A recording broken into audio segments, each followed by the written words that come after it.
Hey guys, so here I've gone ahead and I've loaded in my Weight Shift Anim version 5. This is where I was about halfway through the process.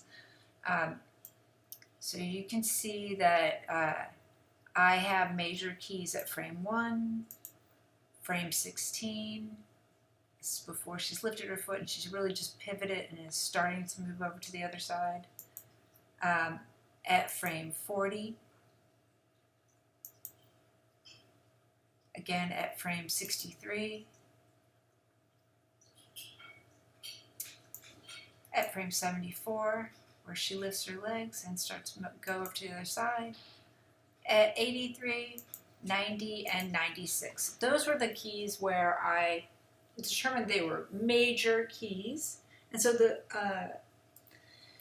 and you can also see, looking at my graph editor here, I started to add some breakdowns in, right? So if we go here, we see that I'm really adding in the details of the foot lifting off. Here, if we see what it is that I'm keying at this point, let me hit my mouse button. I'm really sort of concentrating on this upper body main control here.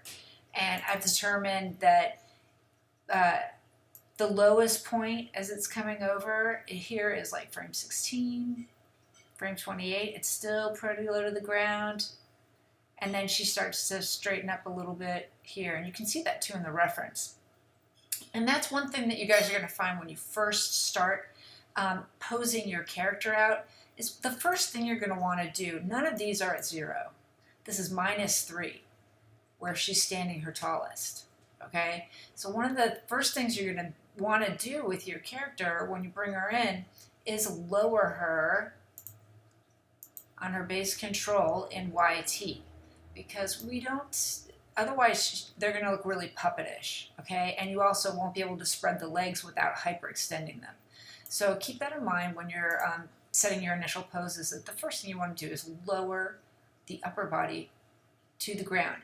And at first their legs will bend a little bit, but then you're going to be spreading them out and posing them maybe up on the ball of the foot, starting to roll off, like in this case. And another like nice detail about it is it's kind of banked in on her ankle, like that, in the pose.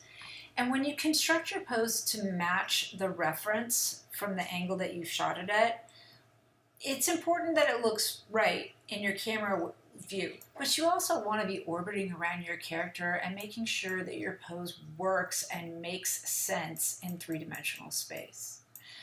So often, even though you've shot reference out, and you're doing your blocking from the reference, you're going to want to get up and feel out what each one of those poses sort of feels like in your body, because it helps you to understand, like, how far forward are the hips over the ball of the foot in relationship to the hip, how much of an angle, counter rotation are you going to want on your shoulders compared to your hip? Which side has the hip dropped and which side is it up on? So kind of feeling out and acting out what it is you're about to animate really helps a lot. So this is where I was about halfway through. Let me open up my last file.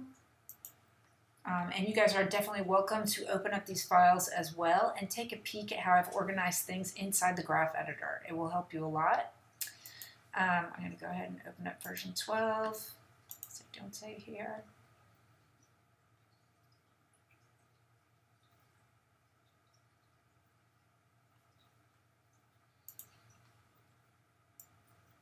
So if I marquee select all the controls, oops, I got the stage in there, don't want that. Let me hit my mouse button. Now I'm only selecting curves. So again, I will just drag select. So now you can see things have shifted a little bit. I had adjusted the timing around a little bit in my iterations to make certain things last longer and shorter amount of times. Now we don't necessarily have a key on every single control at the exact same place. Some things are leading and some things are following.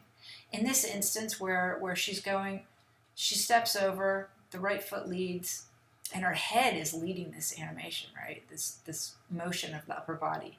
And then the hips slide over and catch up with the body and the head, right? And see the left foot doesn't start to move until around here, and then it drags over. So things start happening at different times.